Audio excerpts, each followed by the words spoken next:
Teman-teman, untuk mempersingkat waktu, nggak apa kita belajar bertiga dulu. Nanti biar teman-teman yang lainnya yang belum bisa gabung di Zoom pada malam hari ini, bisa untuk review lagi, karena kita screen record. Oke, sebelum kita mulai, mari kita membaca doa terlebih dahulu, supaya pembelajaran malam hari ini diberikan keberkahan, diberikan kemudahan, dan apa yang kita pelajari bisa bermanfaat dan nanti semoga ada yang keluar pas waktu hukum dan kalian nggak susah untuk jawabnya ya. Berdoa mulai.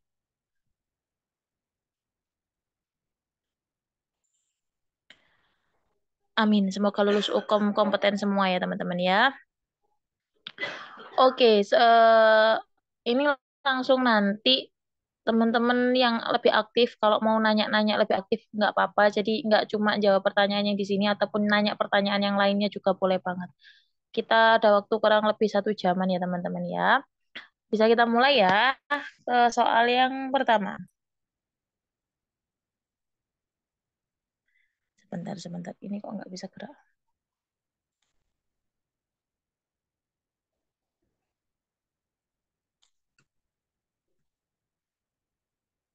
Loh, kok nggak bisa gerak ini layarnya?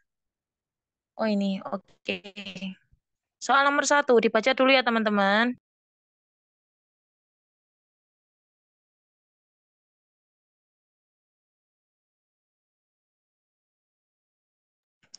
Soal nomor 1, seorang batita usia 3 tahun mengalami luka bakar pada dada, kaki, dan tangan kanan.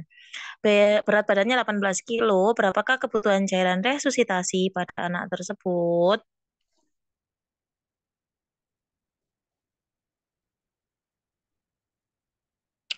A 1400 mili, B 2876, C 1476, D 3000 mili, E 2800 mili. Yuk teman-teman, mana jawabannya?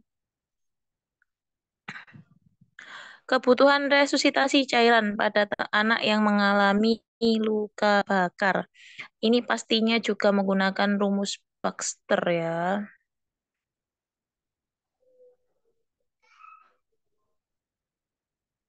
Yuk jawabannya berapa teman-teman? Kalau semisal nggak tahu atau kesusahan, boleh langsung Kak, aku belum tahu, nggak tahu rumusnya atau mau sambil nyari juga nggak apa-apa.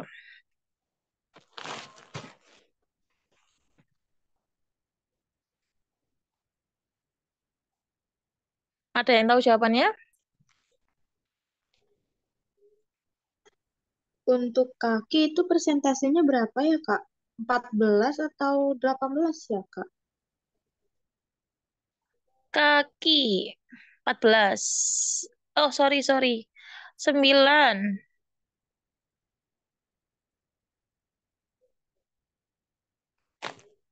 Coba-coba ya, tak bukakan rumus rule of nine. Sebentar, ini aku langsung tak kasih rumusnya. Rule of nine anak-anak.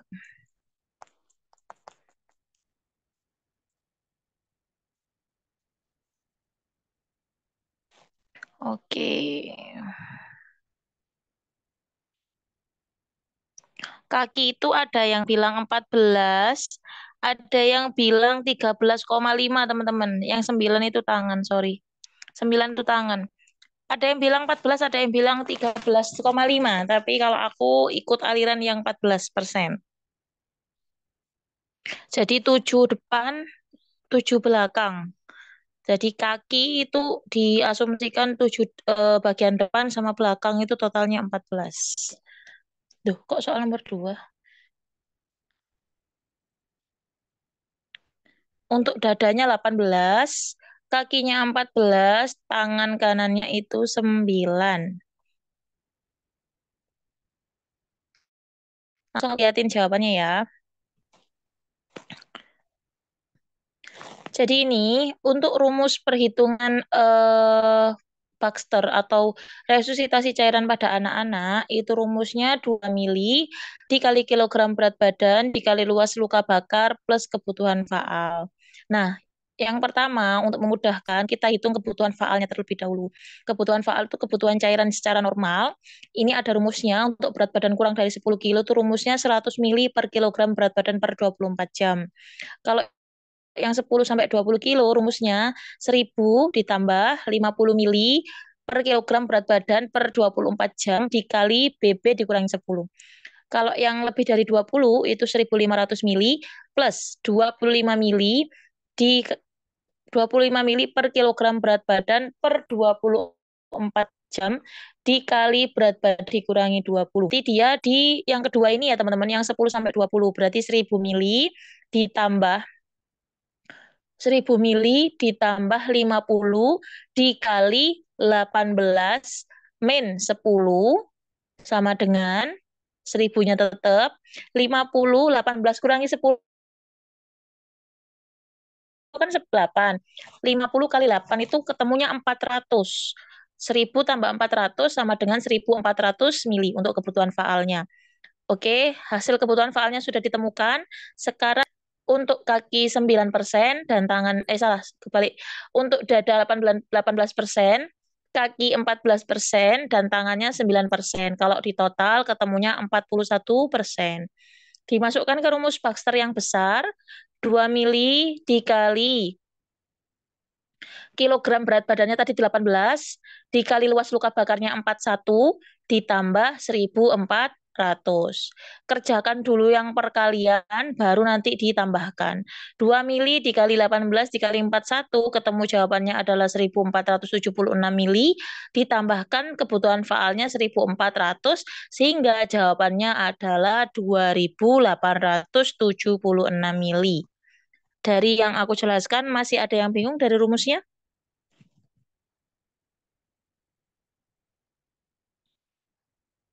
Jadi rumus Baxter kalau untuk dewasa kan cukup 4 mili kali kilogram berat badan dikali luas luka bakar. Kalau anak-anak ditambahkan kebutuhan faalnya teman-teman. Dan jangan lupa ini rumus kebutuhan faal ini mudah banget diingat kok. Kalau kurang dari 10 kilo berarti 100 mili per kilogram berat badan per 24 jam. Contoh, kalau berat badannya 9 kilo berarti 100 dikali 9 berarti kebutuhan faalnya hanya 900 mili. Kalau berat badannya tadi 10 sampai 20 kilo, rumusnya 1000 plus 50 mili per kilogram berat badan per 24 jam dikali berat badan awalnya berapa tadi, dikurangi 10. Perkalian dilakukan terlebih dahulu, baru nanti ditambahkan. Prinsip matematikanya jangan lupa, kalau BB20 rumusnya 1500 ditambah 25 per kilogram berat badan per 24 jam dikali berat badan dikurangi 20. Oke, kebutuhan faal sudah ditemukan. Kita simpan dulu, baru kita hitung luas luka bakar. Luas luka bakar untuk anak itu berbeda dengan dewasa prosentasenya. Jadi jangan sampai salah.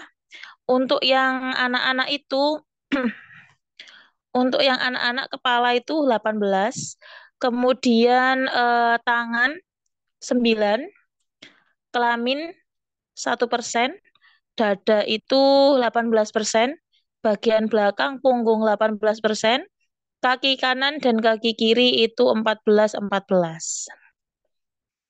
Kemudian setelah tahu luas luka bakarnya, kita masukkan ke rumus besar, di mana rumusnya 2 mili per kilogram berat badan dikali luas luka bakar ditambah kebutuhan faal. Baru nanti kita lakukan perkalian terlebih dahulu, terus dijumlah baru ketemu total cairan yang dibutuhkan dalam 24 jam. Pada kasus kali ini soalnya jawabannya adalah 2876.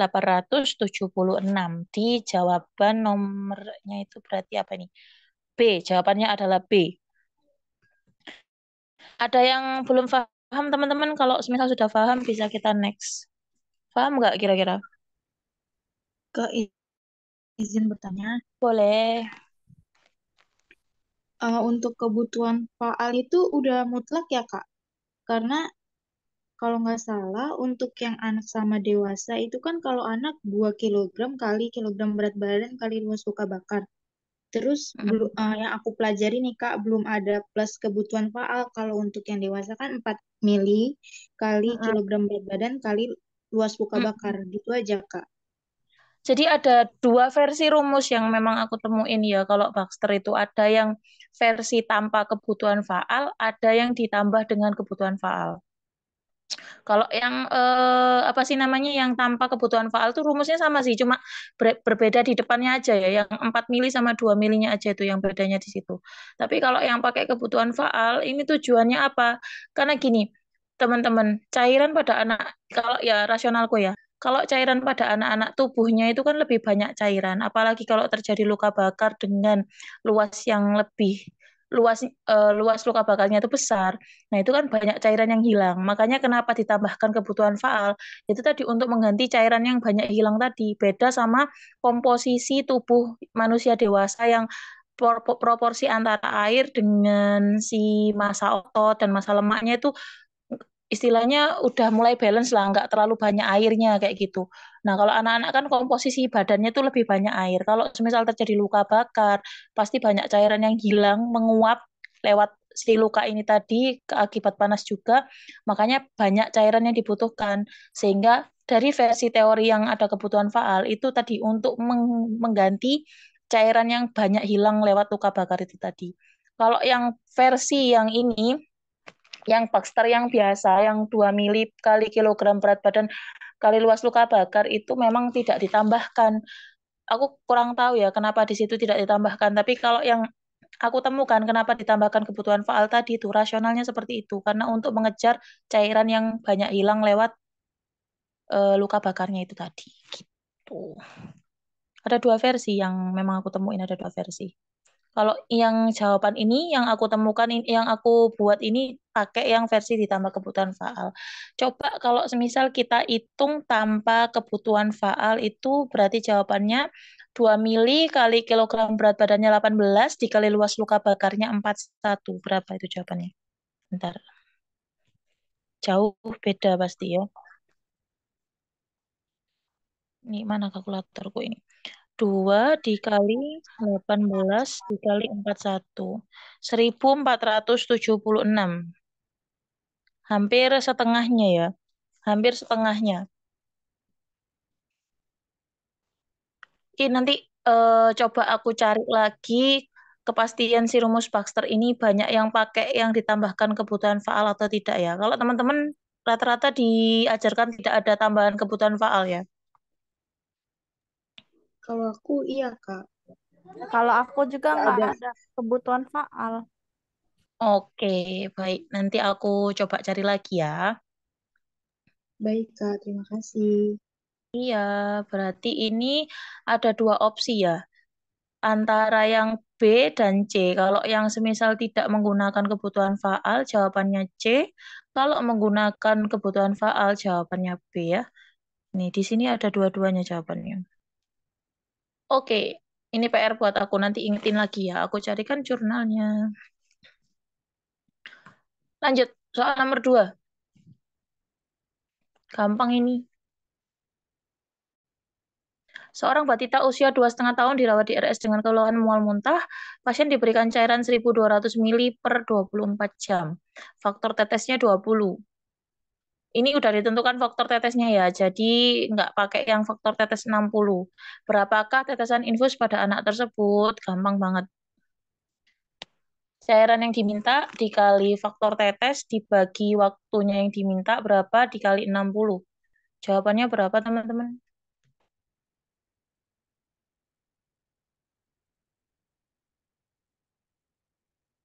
1.200 dikali 20 dibagi 24 dikali 60. Maaf Kak, kepencet bulan ini. Gimana Kak? Maksudnya piye iki?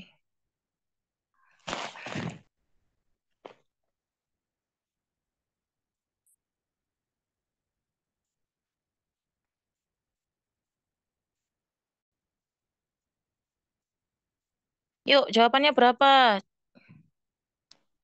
Gampang loh, Rek, iki, Rek. Gampang banget. Nih ya, langsung ya. Rumus perhitungan infus, yaitu jumlah cairan yang diminta dikali faktor tetes, dibagi waktu dikali 60.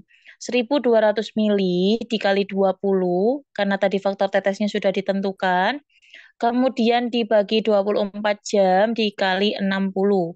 1.200 dikali 20 jawabannya 24.000. 24 dikali 60 jawabannya 1.440. Sehingga kalau dibagi 24.000 dibagi 1.440 jawabannya adalah 16,67. Karena di atas 0,5 desimal yang di belakangnya, maka dibulatkan menjadi 17 TPM. Gimana? Setuju? Ada yang jawaban lain?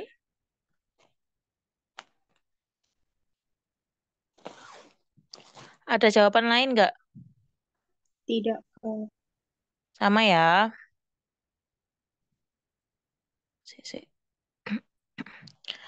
Yang lain di mana suaranya nih? Sambil dinestar.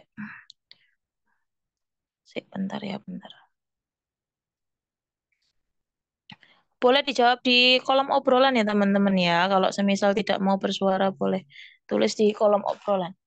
Jadi rumusnya diingat-ingat kalau semisal ini pasiennya anak-anak terus faktor tetesnya ini tidak ditentukan, ya berarti gunakan faktor tetes mikro 60 ya teman-teman ya.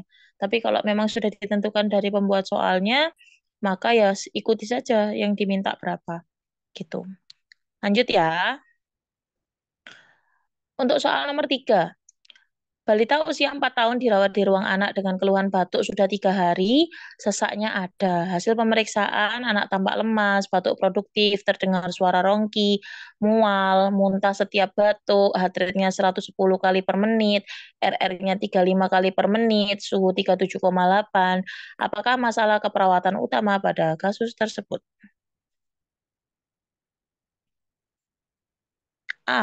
Iya ini gampang ya. Gampang banget ini teman-teman. Pokoknya kalau semisal ada data-data dia batuk produktif, ada sesak nafas, ada batuk produktif, ada suara rongki, kemudian dia semisal batuknya itu tidak adekuat, berarti permasalahannya ada di jalan nafasnya. Jalan nafas, diagnosa yang muncul pastinya di bersihan jalan nafas tidak efektif.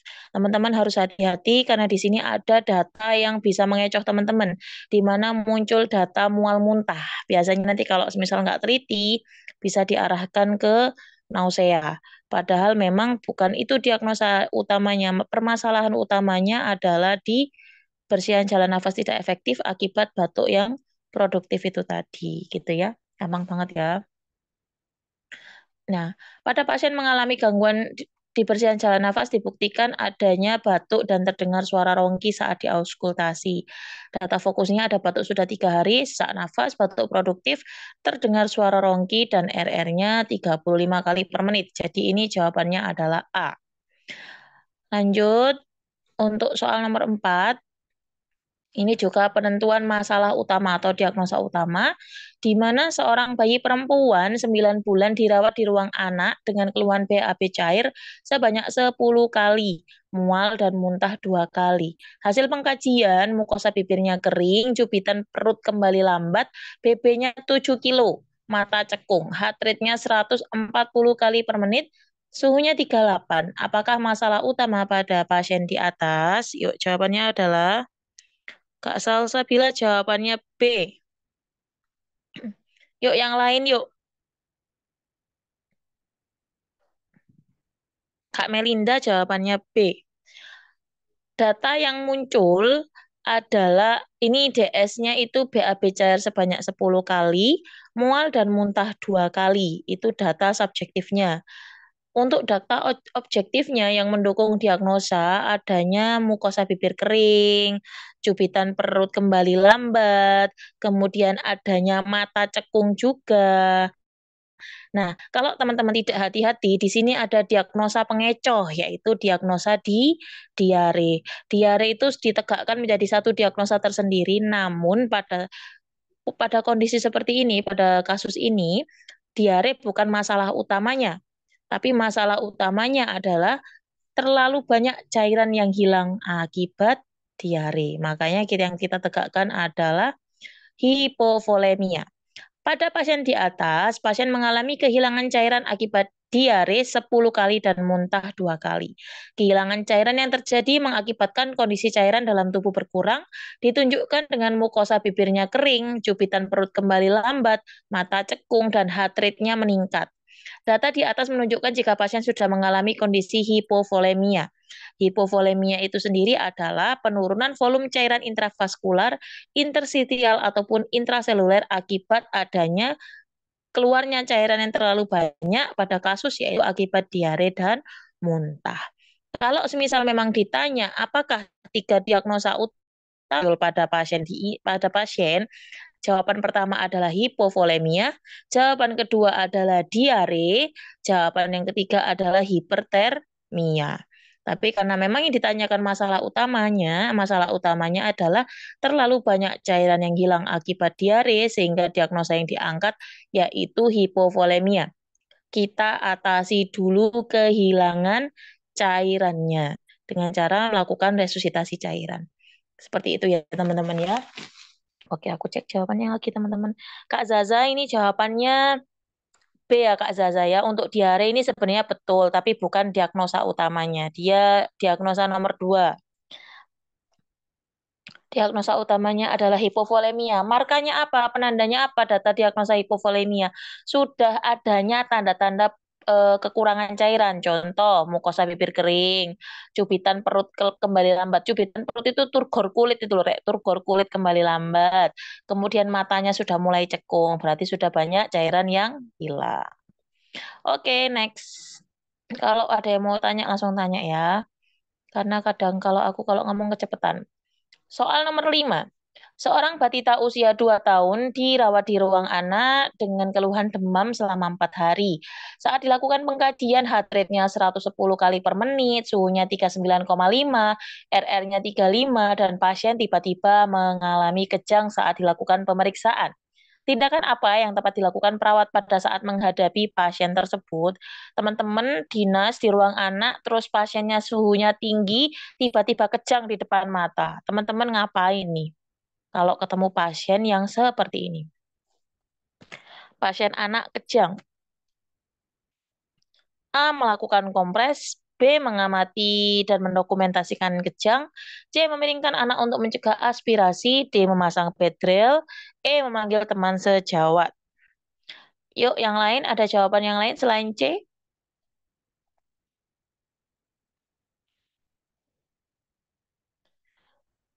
Ada jawaban lain?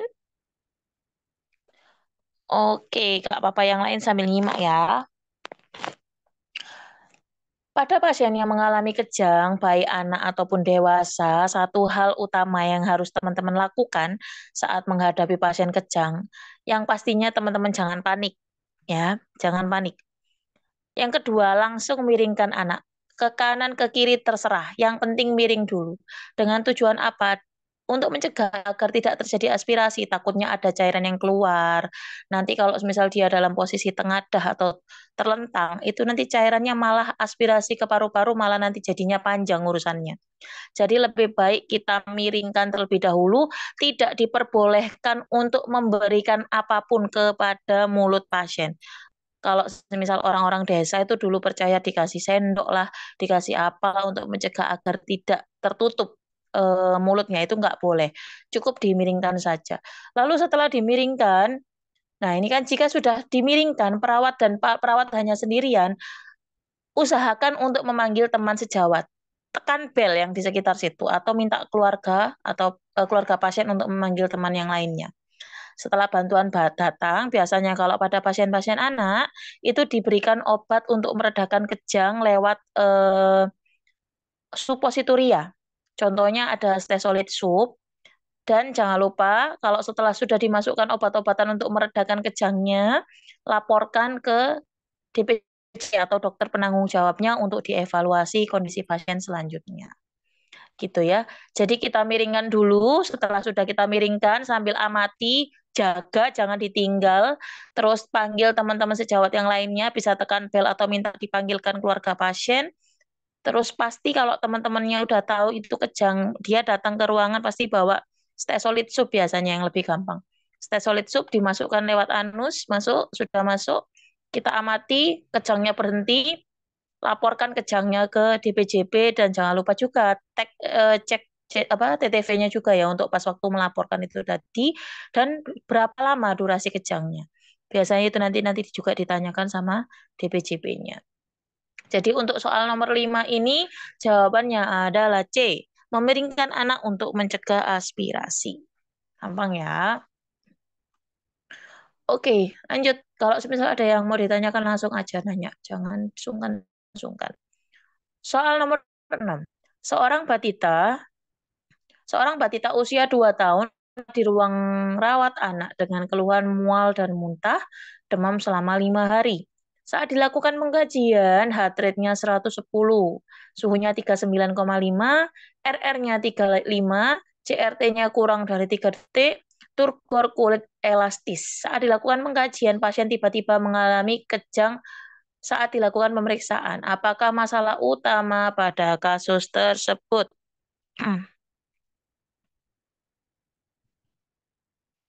Masalah utamanya apa teman-teman pada kasus di atas?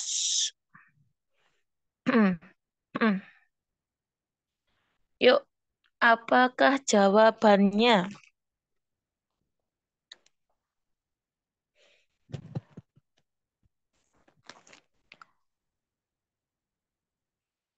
Ingat, Ukom itu waktunya hanya 1 menit untuk berpikir, jadi nggak bisa lama-lama, harus sat.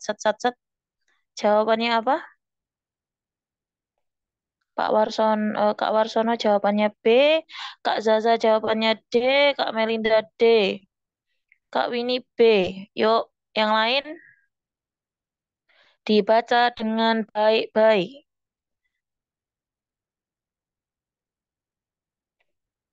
Seorang batita usia 2 tahun, dia ini suhunya tinggi teman-teman. Nah, perlu diketahui untuk teman-teman, anak-anak di bawah usia 5 tahun kalau nggak salah. Kalau nanti ada salah boleh dikoreksi.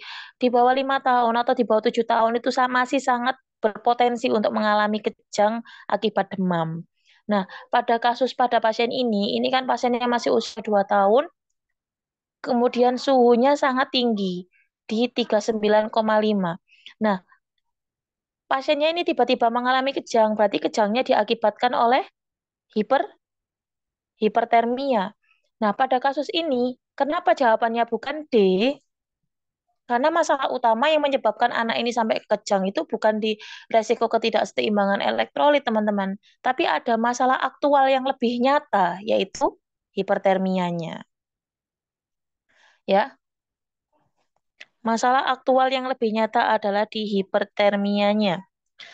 Kenapa alasannya? Mana sih tadi? Kenapa hipertermia, Kak, nih? Pada pasien di atas, pasien mengalami demam tinggi selama 4 hari dengan suhu 39,5. Demam yang dialami kemungkinan berasal dari muntah yang dialami pasien atau akibat infeksi virus atau bakteri. Karena demam terlalu tinggi, pasien mengalami kejang akibat demam. Kejang demam pada pasien harus segera diatasi karena jika tidak teratasi dengan baik, maka dikhawatirkan akan menimbulkan komplikasi lanjut pada sistem saraf pasien.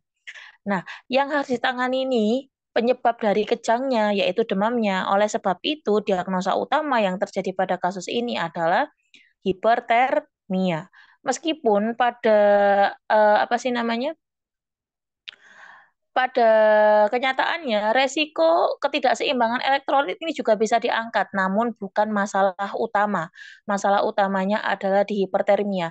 Di demam ini mengakibatkan kekacauan si elektrolit yang ada di dalam tubuh sehingga memicu terjadinya kejang. Nanti kalau misal teman-teman mau belajar patofisiologi kejang lebih lanjut boleh. Jadi gara-gara kejang itu kalau nggak salah ketidakseimbangan natrium kalium yang ada di dalam tubuh itu morat-marit lah ya, nggak teratur sehingga lecutan stimulus itu nggak beraturan sehingga terjadilah kejang itu tadi. Jawabannya adalah B. Berarti yang benar ini tadi Kak Warsono dan Kak Winnie ya.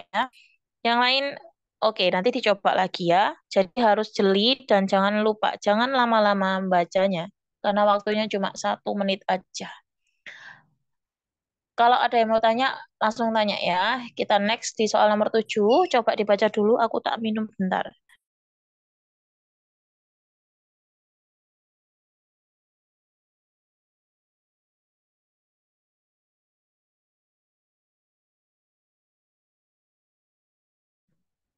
Soal nomor 7. Seorang anak usia 10 tahun dibawa ke klinik dengan keluhan batuk dan sesak nafas. Hasil pemeriksaan tekanan darahnya 100/60, heart rate-nya 98, RR-nya 30. Suhunya 37,4, terdengar rongki. Batuknya positif dan sputumnya juga positif. Apakah tindakan yang tepat dilakukan perawat pada kasus tersebut? Pasiennya sesak nafas. Apa tindakan yang tepat dilakukan pada tersebut?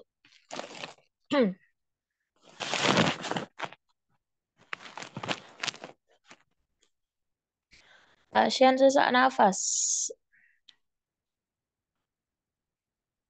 Yuk yang lain, yang lain. Kak, ini yang aktif berapa sih? Kak Salsabila A, Kak Warsono B, Kak Melinda B. Oke.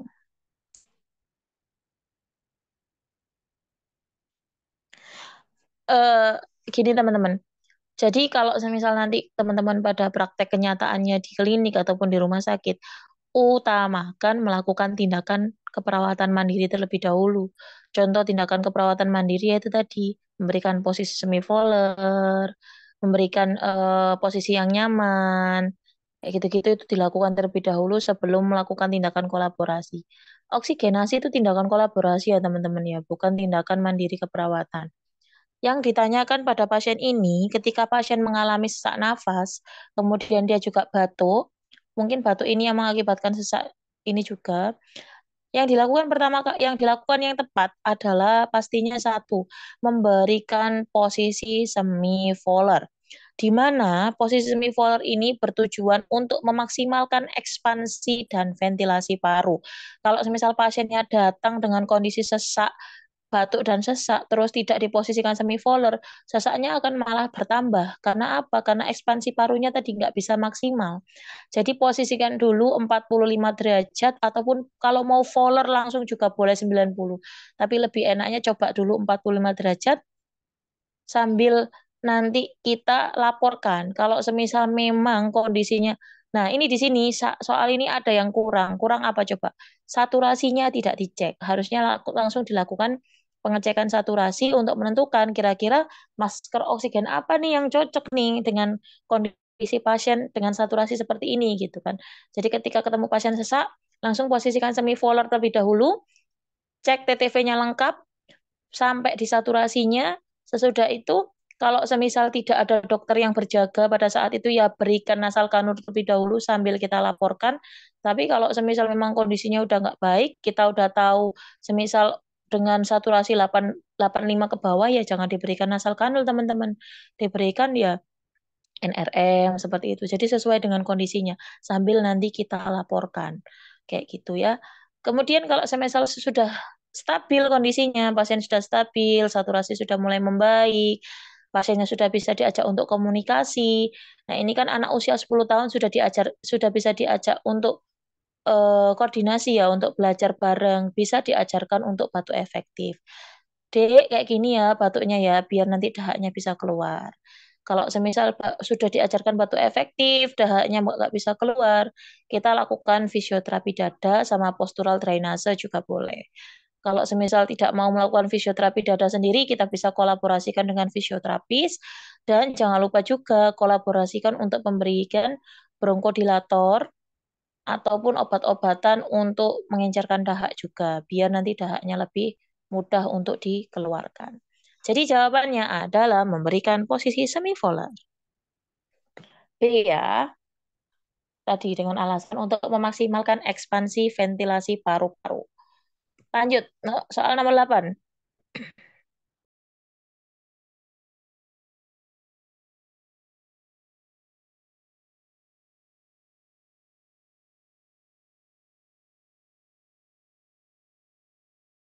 Tuh. Seorang anak usia 10 tahun dibawa ke klinik dengan keluhan sesak nafas setelah mengkonsumsi udang. Hasil pemeriksaan tekanan darahnya 100/60, heart rate-nya 98, RR-nya 30, suhunya 37,9, terdengar wheezing. Batuknya negatif dan sputumnya juga negatif. Sianosis pada ujung jari. Saturasinya 92.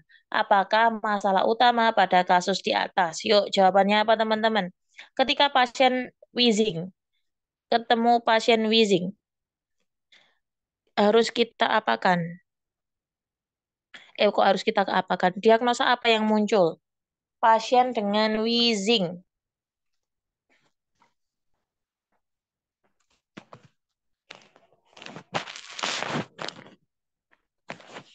Yuk, wheezing itu apa? Yuk, jangan terkecoh. Yuk, wheezing. Wheezing itu apa? Ini penyebabnya setelah mengkonsumsi udang. Wheezing itu muncul akibat penyempitan jalan nafas ya teman-teman. Yang suaranya mengingik. Itu karena memang jalan nafasnya menyempit. Akibat tadi ada proses alergi. Akibat adanya proses alergi. Jadi ini jawabannya bukan di pola nafas.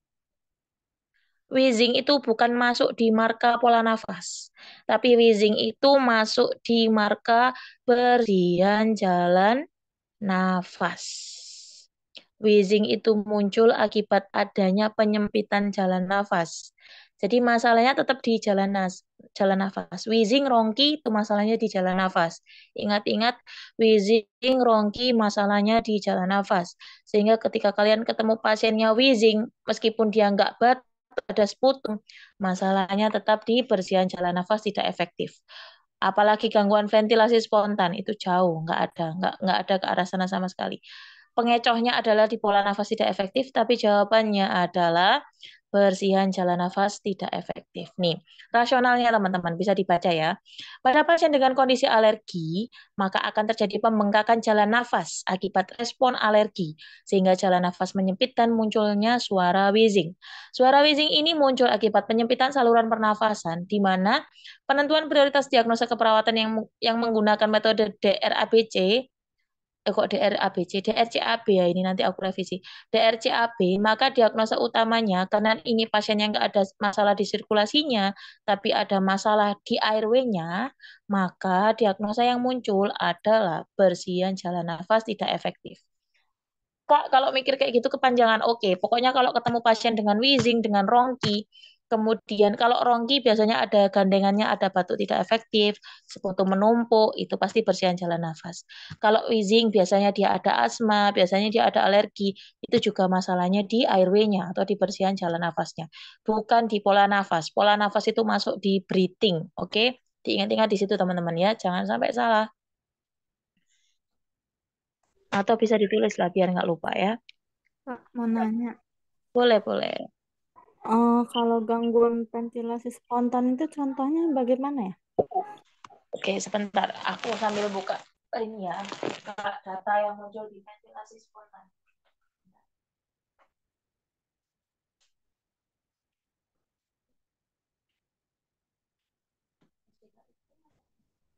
Sebentar ya. Gangguan ventilasi spontan.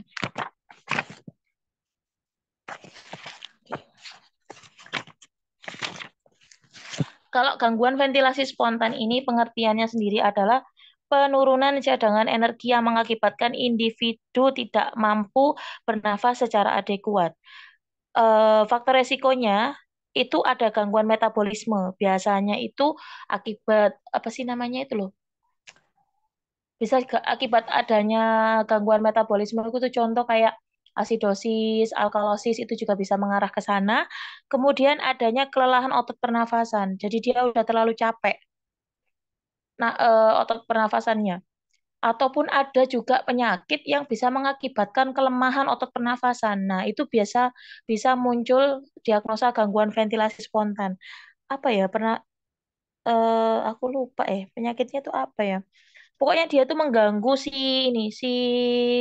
otot pernafasan, otot bantu pernafasan. Jadinya dia tuh nggak bisa bernafas secara spontan, harus dibantu dengan alat bantu nafas. Bisa juga gangguan ventilasi spontan itu akibat adanya cedera kepala. Jadi di daerah ini loh, Rek, di tulang belakang ini kan ada yang untuk mengatur pernafasan ya, mengatur sistem pernafasan. Kalau semisal di situ terjadi cedera yang untuk bagian mengatur pernafasannya ini, dia tuh tiba-tiba nggak isak nafas gitu loh. Meskipun aslinya nafasnya tuh nggak ada masalah di paru-parunya, tapi dia masalahnya di pengatur sistem pusat pernafasannya. Kalau misal ada masalah di situ, muncullah diagnosa gangguan ventilasi spontan. Asma juga bisa, tapi asma gangguan ventilasi spontan tuh kalau pas waktu lagi serangan itu bisa sih. Pas waktu serangan asmatikus itu bisa diangkat juga gangguan ventilasi spontan. Tapi perlu diingat-ingat teman-teman, pengangkatan diagnosa gangguan ventilasi spontan itu harus mencakup data mayornya minimal 80%. Nah, data mayornya yang dari gangguan ventilasi spontan, dyspnea, sesak pasti ya. Kemudian penggunaan otot bantu nafas, itu sama dengan pola nafas tidak efektif. Tapi bedanya apa dengan pola nafas tidak efektif? Di sini itu ada data volume tidal menurun. Volume tidal menurun. Kalau semisal ada data volume tidal menurun, kemudian ada gangguan analisa gas darah kayak PCO2 meningkat, PO2 menurun, saturasinya turun, itu bisa diangkat gangguan ventilasi spontan. Tapi nggak bisa serta-merta nih. Kalau semisal gini, Kak, ini ada data analisa gas darah, aku angkat gangguan ventilasi spontan ya? Nggak bisa. Nah, harus ada data ini tadi, volume tidal, teman-teman. Yang membedakan diagnosa pola nafas tidak efektif dengan gangguan ventilasi spontan itu volume tidal menurun. Ya, volume tidal menurun. Di sini yang membedakan itu. Sama saturasi ya. Saturasi di sini juga nggak ada. Oke, berarti ini tadi markanya gini ya. Kalau pola nafas tidak efektif, markanya ada penggunaan otot bantu pernafasan tanpa adanya penurunan volume tidal dan penurunan saturasi yang drastis. Tapi kalau semisal si gangguan ventilasi spontan itu adanya sesak nafas, adanya penggunaan otot bantu pernafasan, adanya penurunan volume tidal, dan saturasi menurun drastis. Jadi data mayornya harus dipenuhi kisaran 80%, 80% itu paling nggak ada 4, 4 data ya, kalau mau diangkat. Markanya di ventilasi spontan adalah volume tidal menurun sama saturasi menurun drastis. Itu ya, di situ. Jangan sampai salah. Ya, Kak, Kondisi makasih. Kondisi klinis terkait itu bisa akibat PPOK, bisa asma, cedera kepala, gagal nafas, terus akibat proses operasi seperti bedah jantung. ARDS, pernah dengar ARDS, Adult Respiratory Distress Syndrome, itu juga bisa. Kemudian prematuritas pada anak-anak bayi yang baru lahir, sama adanya infeksi saluran pernafasan. Ini lagi proses pengerjaan marka diagnosa ya, jadi nanti biar teman-teman apa sih namanya nggak bingung untuk penentuan diagnosanya, langsung satset nanti kalau semisal ketemu. Kalau untuk kasus ini, karena memang tidak ada penggunaan otot bantu pernafasan, hanya terdengar wheezing saja, maka masalahnya di bersihan jalan nafas. Tapi kalau semisal ini suaranya nafasnya biasa, dia cuma sesak sesak biasa, nggak ada apa sih namanya suara nafas tambahan, nggak ada wheezing, nggak ada rongki, kemudian ada penggunaan otot bantu pernafasan, kemudian ada pernafasan cuping hidung positif, ada pursed lip breathing yang nafasnya panjang seperti itu bisa diangkat pola nafas. Kalau misal ada data tadi, ada penggunaan otot bantu pernafasan, ada saturasi menurun, ada volume tidal menurun, berarti dia masuknya di gangguan ventilasi spontan, gitu ya. Nanti aku kirim markanya, semoga segera selesai. Oke, next ya. Nah, soal nomor 9, ini gampang ini. Perhitungan usia. Cuma tinggal dikurangi aja, teman-teman.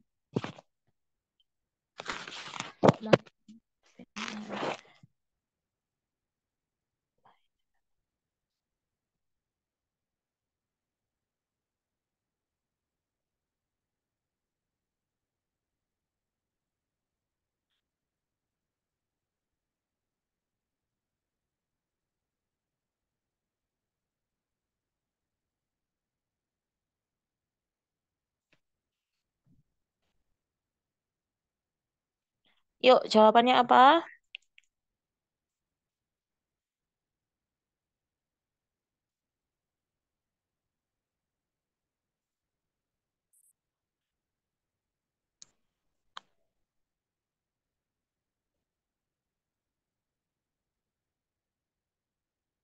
A, B. Gampang ya, tinggal kurangi. Lahirnya 1 Januari 2021, pasiennya berkunjung 25 Maret 2024. Yuk. 25 Maret 2024 dikurangi 1 Januari 2021. 25 dikurangi 1, 24 hari. Bulannya, bulan 3 dikurangi bulan 1, ketemunya 2. Kemudian tahunnya 3 ya. Jadi nanti dibacanya 3 tahun, 2 bulan, 24 hari.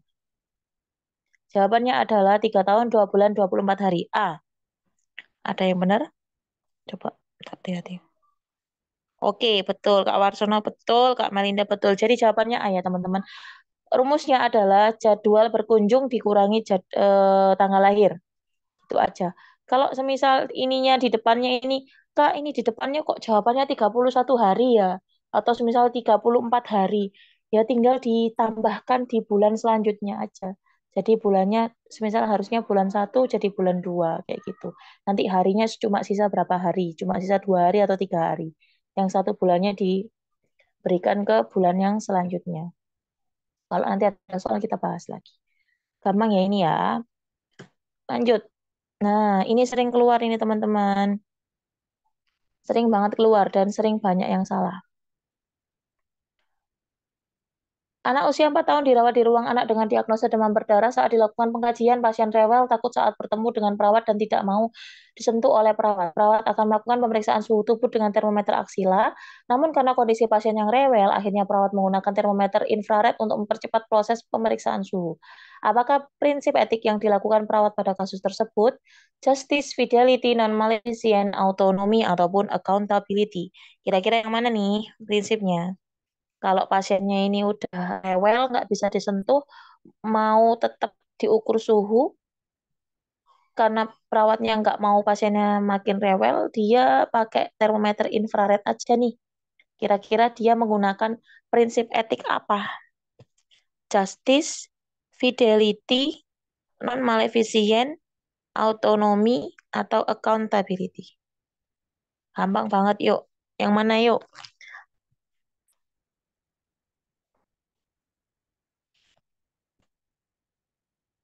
Yang mana yuk? Yang mana ayo? Gampang teman-teman. Ayo, yang mana ayo? Jawabannya apa ayo?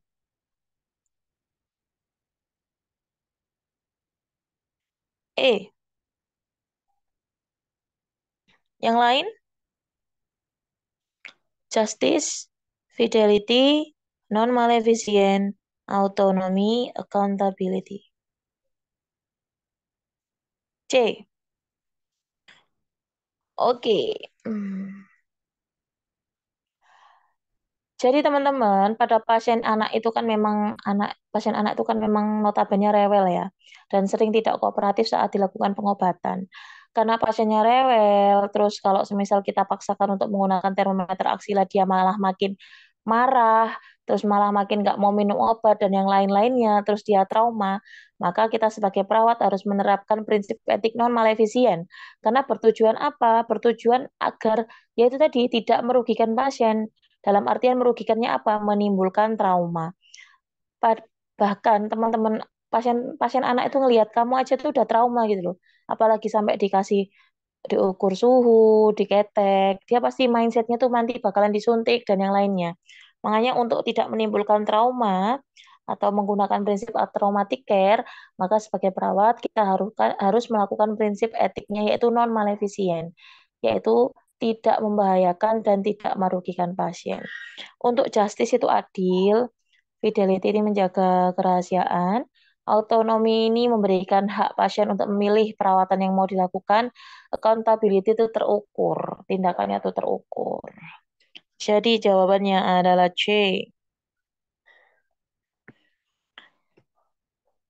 Jangan salah ya, ini sering keluar dan kabarnya yang gelombang pertama itu banyaknya itu banyakan etik daripada yang lain. Etik itu muncul terus di KMB, di anak, di maternitas muncul semua. Soal nomor 11. Anak perempuan usia 8 tahun dirawat di ruang anak dengan keluhan batuk berdahak disertai dengan sesak dan nafas. Hasil pengkajian, pasien dalam posisi semivolar tidak terpasang oksigen, heart rate-nya 100 kali, RR-nya 30, suhu 38, saturasi 94, sputumnya ada, suara nafas rongki, kedua lapang paru. Apakah intervensi utama pada kasus tersebut? Yuk, atur posisi semivolar, berikan fisioterapi dada. C. Ajarkan teknik nafas dalam. D. Kolaborasi pemberian oksigenasi. E. Ajarkan batuk efektif. Kira-kira yang mana nih teman-teman kalau pasiennya dengan kondisi seperti ini?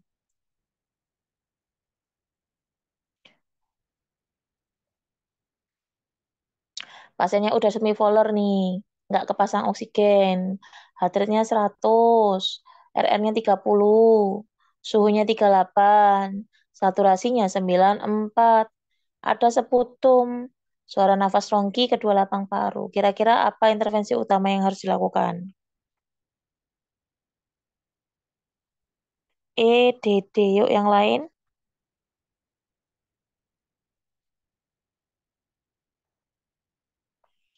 Langsung bahas ya.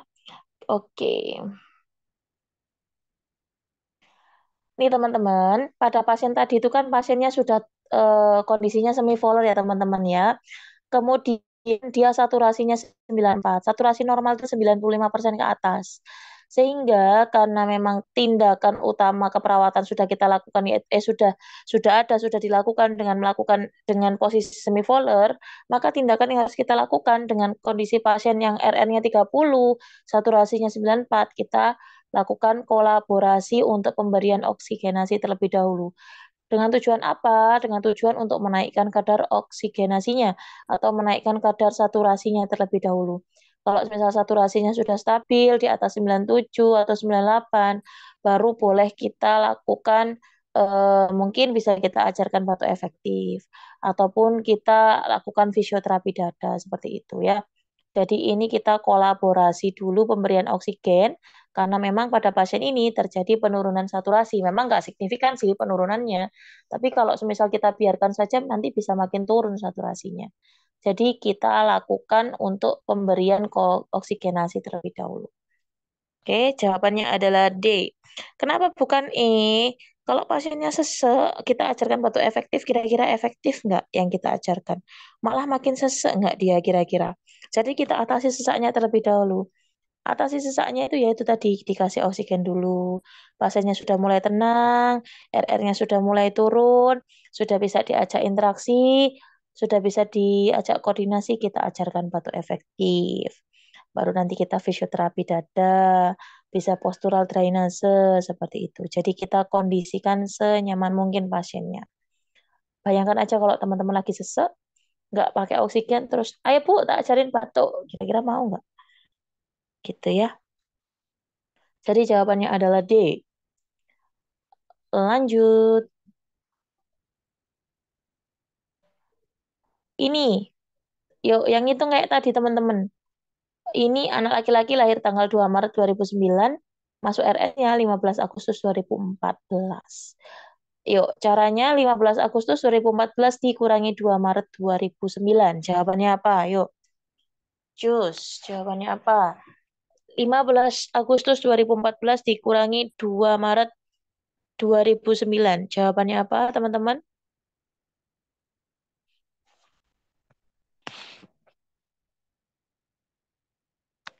Jawabannya apa? Jawabannya apa? Yuk, jawabannya berapa?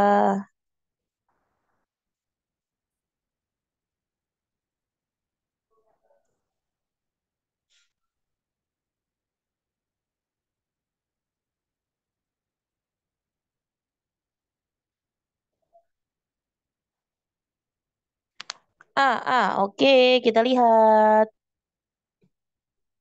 Loh, kok macet? 15 Agustus, 15 bulan 8 2014 dilakukan pengurangan dengan tanggal lahirnya tadi 2 Maret 2009.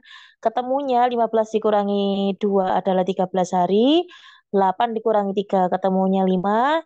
2014 dikurangi 2009 ketemunya 5.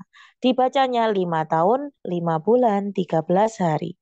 Jawabannya yang benar adalah A. Oke, good job. Betul ya, teman-teman. Untuk bayi prematur gimana ngitungnya, Nurse? Bukannya sama aja ya, Kak? Kan yang dihitung itu kan dari tanggal lahirnya ya, Kak. Kalau setauku ya, kalau bayi prematur sama ngitungnya. Atau mungkin ada teman-teman diajarkan yang beda kalau untuk bayi prematur. Yang dihitung itu kan tanggal lahirnya bayi ke dunia kan. Tidak ada pengaruh dari dia prematur atau dia cukup bulan atau dia lebih bulan.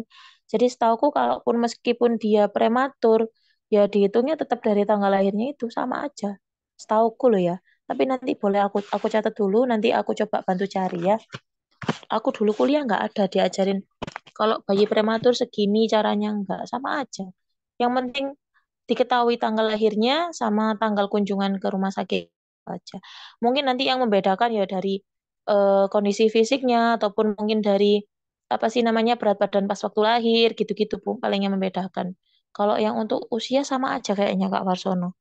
PR ya Kak, nanti aku coba cari lagi. Siapa tahu ada perhitungan yang berbeda. Aku catat dulu. Atau teman-teman mahasiswa ini yang masih fresh-fresh ini loh, ada diajarin nggak kira-kira cara ngitung untuk yang bayi prematur ada nggak teman-teman? Boleh share ya, biar aku juga update ilmu. Cara menghitung usia bayi prematur. Oke, makasih ya Kak. Aku note dulu ya. Nanti aku share di grup kalau sudah aku temukan jawabannya. Oke, lanjut. Ya, lanjut ya teman-teman ya. Nomor 13, ini asidosis. Analisa gas darah, gampang banget ini analisa gas darah yuk. Analisa gas darah. pH-nya 7,2 loh. pH-nya 7,25, pH 50, HCO3-nya 20. Jawabannya apa? Kalau sudah ada pH 7,25, pasti jawabannya asidosis. Nah, pilihannya asidosis semua ini, nggak ada yang bisa dieliminasi. Kita lihat PaCO2 dan HCO3-nya. Jawabannya apa, teman-teman? Apa kira?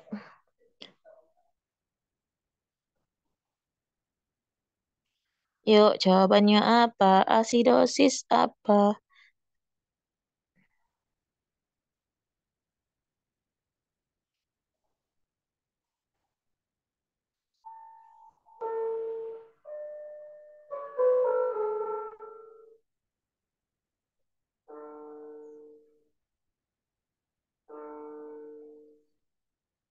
Yuk, jawabannya apa, teman-teman? Alhamdulillahirrahmanirrahim. Yuk, jawabannya apa? A. Kak Warsono B, Kak Melinda A. Oke, kita lihat. pH 7,25 pasti masuknya asidosis karena nilai normalnya 7,35 sampai 7,45 karena ini 7,25 berarti masuknya asidosis. Perlu diingat-ingat ya teman-teman ya. Konsep CO2 adalah berbanding terbalik dengan pH. Kalau semisal pH-nya turun itu asidosis, kalau PaCO2-nya naik itu asidosis. Kalau PaCO2-nya turun itu alkalosis. Itu prinsip Romme. Nah, karena ini PaCO2-nya 50, maka dia itu asidosisnya asidosis apa? Sifatnya asidosis respiratorik. Karena PaCO2 itu dihasilkan dari paru-paru, teman-teman. Kemudian HCO3-nya 20. Normalnya HCO3 itu berapa sih?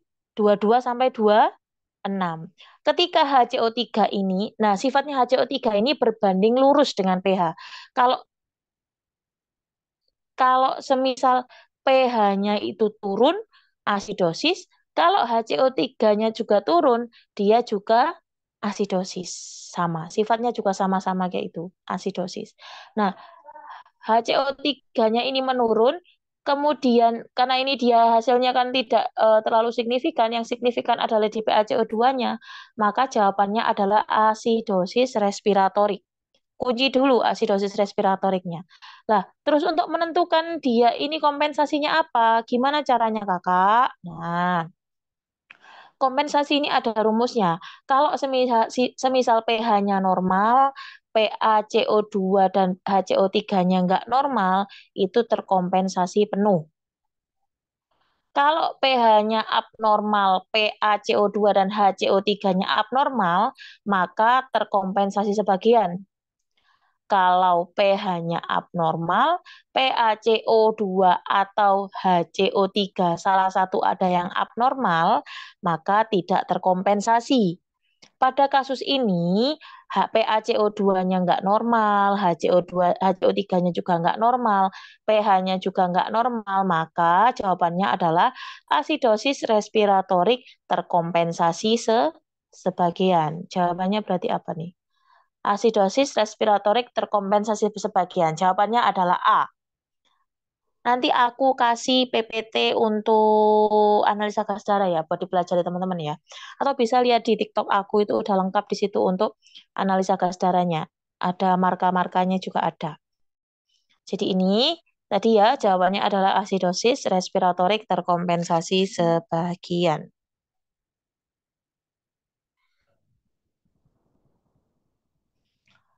Lanjut ya,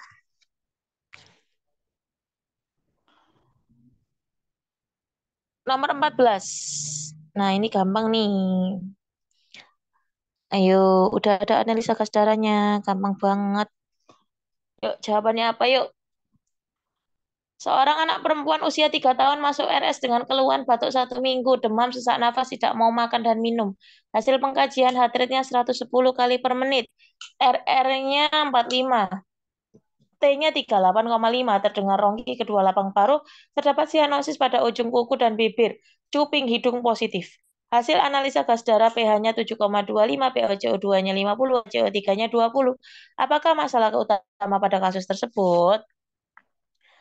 Emang ya teman-teman, ketika teman-teman temukan kasus seperti ini, kemudian ada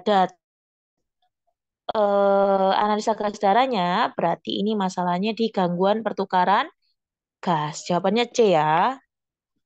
Markanya ini ada data ini, ada data hasil analisa gas darah. Oke, nah ini. Pada kasus di atas, pasien mengalami gangguan di sistem pernafasan, batuk dan sesak yang sampai mengganggu proses pertukaran gas di paru-paru pasien. Data yang muncul pada seperti PaCO2 meningkat, takikardia, pH menurun, terdapat nafas tambahan, nafas cuping hidung, dan sianosis merujuk ke diagnosa keperawatan gangguan pertukaran gas karena hasil AGD menunjukkan bahwa pasien mengalami asidosis respiratorik terkompensasi sebagian. Oke, jawabannya adalah C, gangguan pertukaran gas. Kalau misal ada yang ditanyakan langsung ya. Cus, nomor 15. Ini yang ditanyakan terkait SOP dari melakukan nebulizer. Seorang anak perempuan berusia 8 tahun dirawat di RS karena sesak nafas. Pada pemeriksaan fisik didapatkan batuk dengan sputum yang kental, penggunaan otot bantu pernafasan, rongki pada kedua lapang paru. Oleh dokter diberikan advis pemberian nebulizer dengan bisolvon 1 cc dan PZ ataupun NaCl 1 cc. Nebulizer yang diberikan pada anak adalah nebulizer ultrasonik. Setelah perawat menyambungkan kabel mesin nebulizer ke dalam stop kontak dan menghidupkan mesin, apakah langkah selanjutnya yang kita lakukan? Yuk, yang dilakukan apa teman-teman?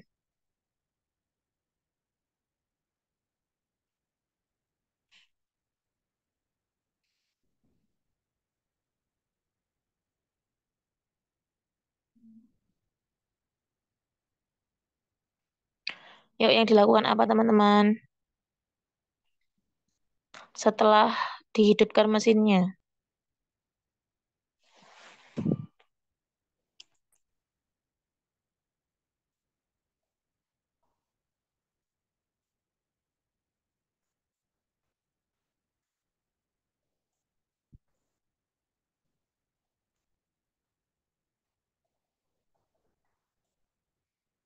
Yuk.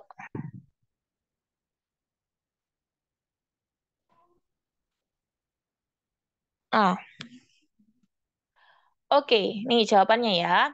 Setelah dihidupkan mesinnya, perawat itu harus diatur timernya dulu ya, teman-teman, nebulisasinya selama 10 sampai 15 menit. Karena dengan mengatur waktu, perawat bisa meninggalkan pasien untuk melakukan kegiatan lain, itu yang pertama. Kemudian tanpa repot juga setelah sudah habis, alatnya bisa berhenti secara otomatis kayak gitu. Dan juga bisa kita atur flow-nya biar tidak terlalu banyak apa sih, tidak terlalu mulek apa ya boso ya gampangnya. Tidak uapnya itu tidak terlalu banyak gitu, uap si nebunya. Kalau diatur waktunya. Jadi ini sesuai aku milih jawabannya ini sesuai dengan buku SOP PPNI ya teman-teman ya. Dan SOP dari PPNI jawabannya adalah kita harus diatur dulu timer nebulisasinya. Oke, sebentar sabar. Lanjut, dehidrasi.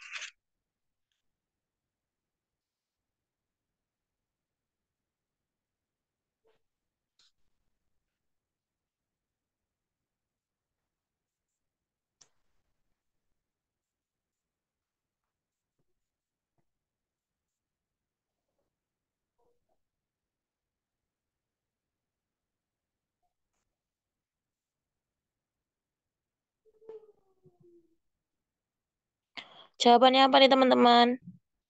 Kami nebunya Omron. Kalau Omron langsung ya kak ya.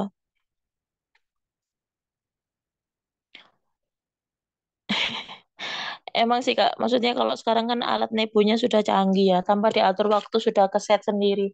Kalau yang sesuai SOP emang harus diatur waktunya sih kak.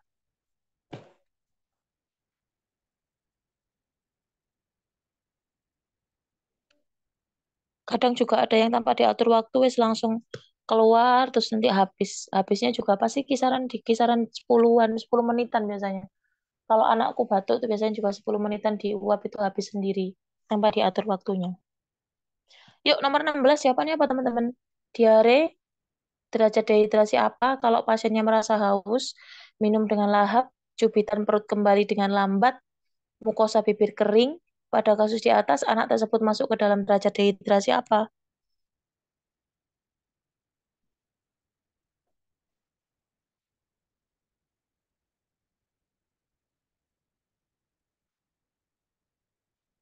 Ayo, derajat dehidrasi, gampang ini derajat dehidrasi.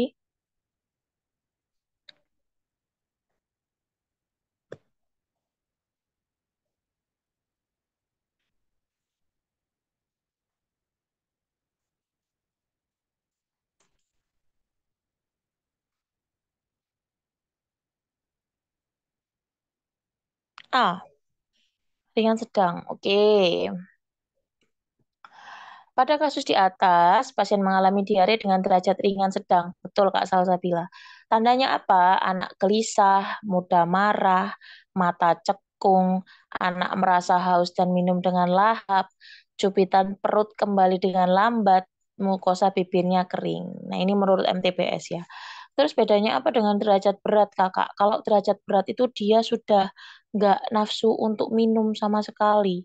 Dia cenderung tidur, kemudian mukosanya itu atau mukosanya kering pasti. Terus ubun-ubun, kalau misal ubun-ubunnya belum menutup, cekung. Matanya juga cekung. Terus cubitan perutnya kembali dengan sangat lambat kalau derajat berat. Ya, kalau diare tanpa dehidrasi ya wis nggak ada tanda-tanda seperti ini. Dia dia ada tanda-tanda diare tapi tidak ada tanda-tanda kehilangan cairan yang berlebih. Nggak ada mata cekung, nggak ada mukosa bibir kering, masih bagus semua datanya ya. Kalau dia minumnya masih lahap, ya minumnya masih lahap itu masuk di ringan sedang. Ingat-ingat ya, kalau ringan sedang itu markanya dia merasa haus dan minum dengan lahap.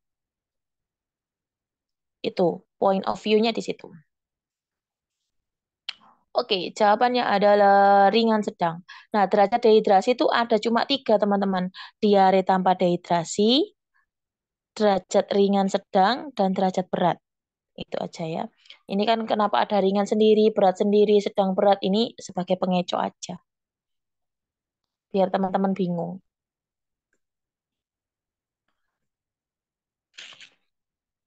Lanjut, nomor 17. Apa sih kira?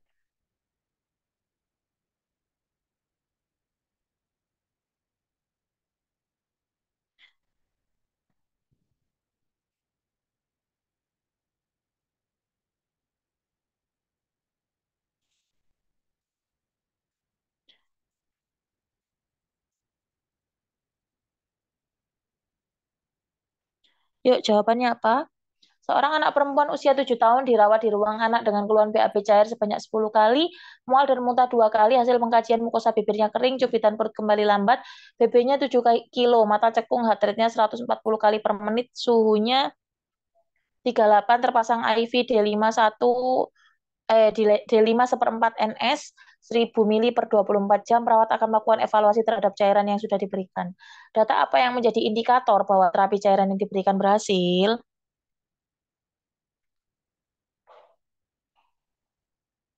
Oke.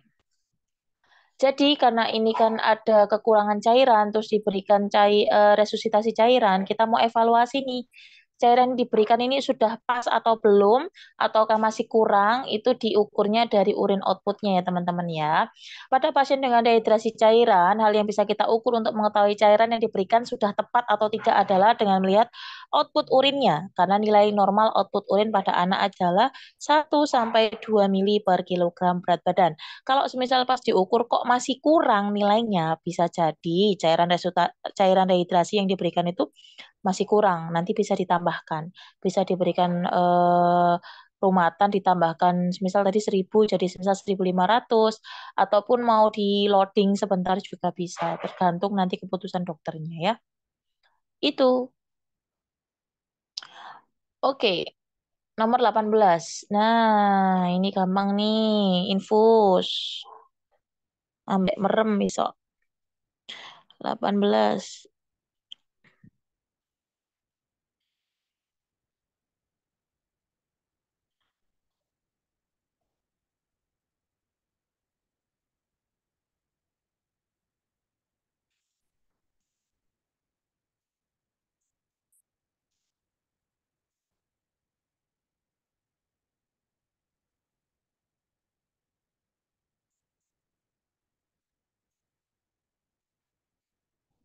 Yuk, jawabannya apa?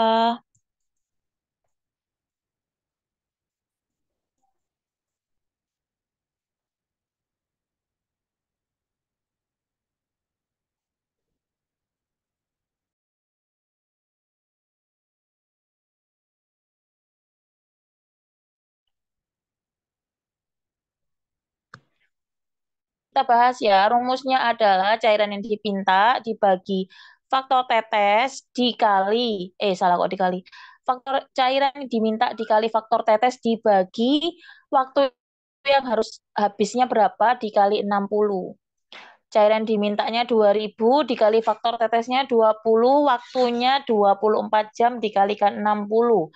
40.000 dibagi 14.000 14.000 1440, jawabannya adalah 27,78 dan dibulatkan menjadi 28 TPM. Gampang banget. Jawabannya adalah E. Tadi jawabannya apa nih Kak Melinda nih? Oke, betul Kak Melinda.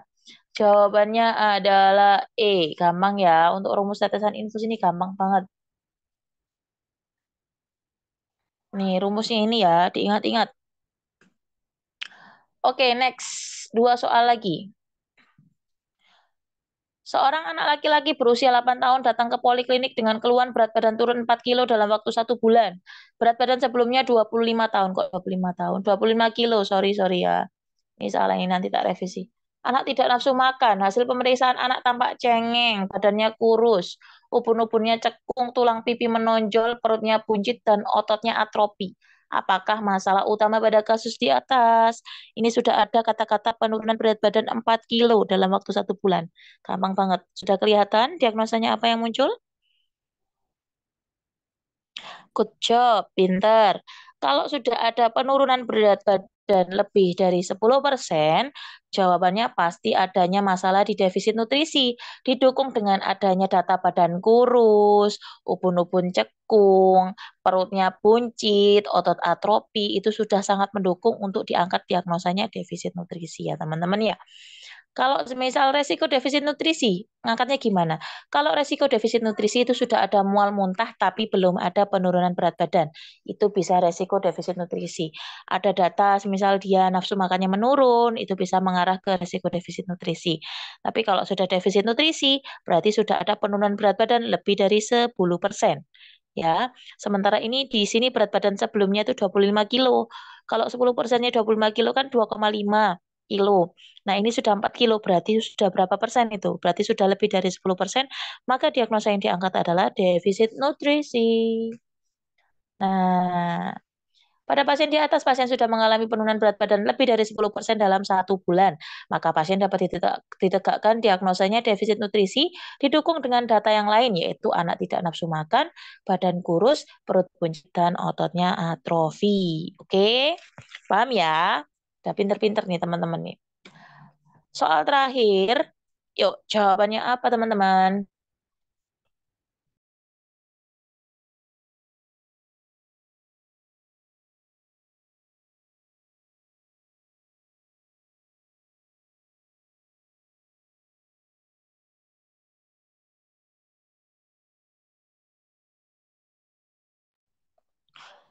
Soal terakhir, seorang anak usia 6 tahun dirawat di ruang pediatrik dengan hasil anamnesa dan pemeriksaan fisik, yaitu ibu mengeluhkan demam tinggi terus-menerus selama 4 hari, disertai adanya tanda pendarahan, yaitu ruam ataupun peteki. Peteki ataupun ruam mulai terlihat di dada, abdomen, dan menyebar ke anggota gerak dan muka. Anak mengeluhkan rasa mual, sakit kepala berat, sakit pada sendi, dan badannya lemas. Tekanan darahnya 80/50, trombositnya 70.000, leukositnya 3.200, suhunya 38, nadi 90, dan teraba lemah, akralnya dingin. Masalah keperawatan yang muncul adalah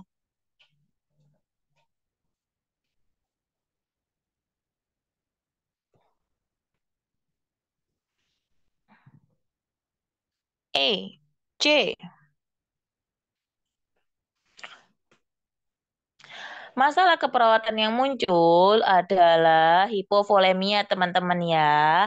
Kenapa hipovolemia? Oke, kalau semisal di sini jawabannya tidak ada hipovolemia, teman-teman bisa jawab resiko perdarahan. Tapi karena memang di sini ada pilihan jawabannya hipovolemia dan data-datanya mendukung ke hipovolemia, datanya mana Kak nih? Tidak, kita lihat ada tekanan darah 80/50, itu sudah rendah. Kemudian ada nadi teraba lemah sama akral dingin. Itu berarti sudah ada masalah di sirkulasinya sehingga banyak ini kan di sini kan pasien ini mengalami DHF ya teman-teman ya. Ini kasus ini pasiennya mengalami demam berdarah. Sudah hari keempat ada penurunan trombosit atau trombositopenia. Bisa jadi, bukan bisa jadi, pada pasien ini sudah terjadi kehilangan yang banyak akibat perembesan endotel sehingga cairan yang di intravaskuler itu berpindah ke intersitial atau ke intraseluler sehingga cairan yang ada di intravaskular berkurang makanya tensinya turun. Nah, ketika tensinya turun, jika tidak teratasi dengan baik, tidak diberikan cairan dengan baik, ini nanti pasiennya bisa jatuh ke arah shock hipovolemik. Nah, sebelum ke arah ke sana, makanya diagnosa hipovolemia harus ditegakkan terlebih dahulu untuk mengatasi kekurangan cairan yang hilang akibat perembasan endotel yang diakibatkan ini trombositnya turun ini tadi. Ketika trombosit turun, dia itu akan mengaktifasi zat yang bisa membuat endotel yang harusnya itu rapat menjadi renggang.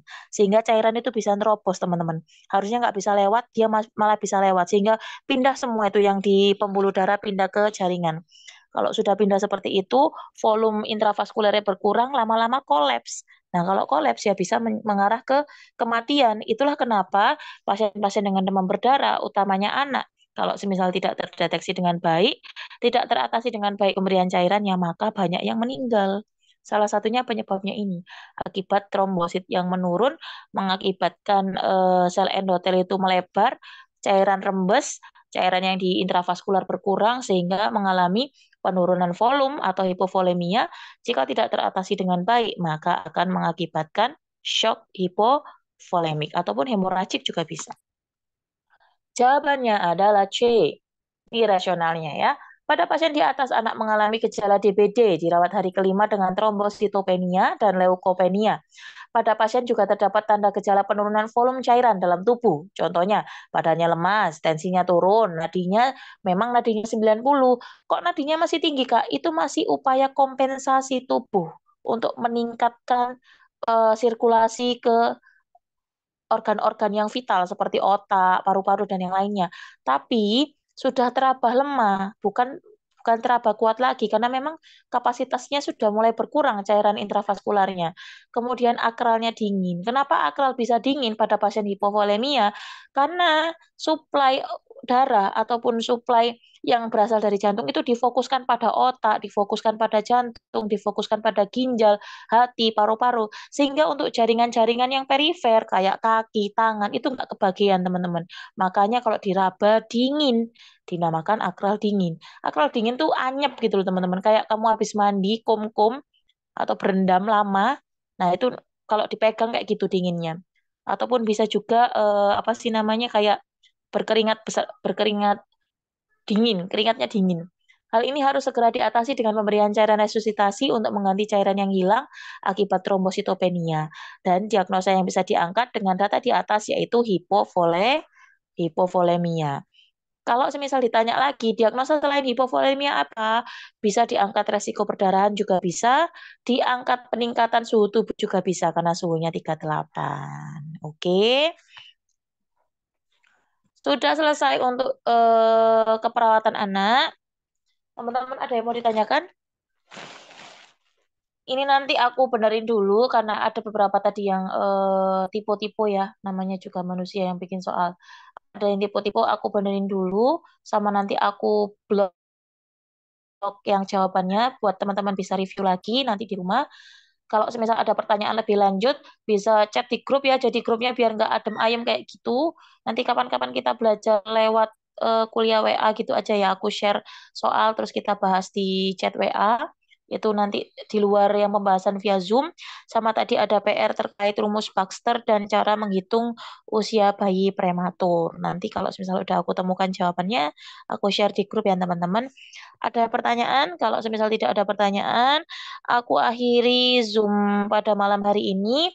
Semoga apa yang saya sampaikan dapat diterima dengan baik dan dapat bermanfaat. Dan mohon maaf jika selama saya menyampaikan materi ada salah-salah kata. Dan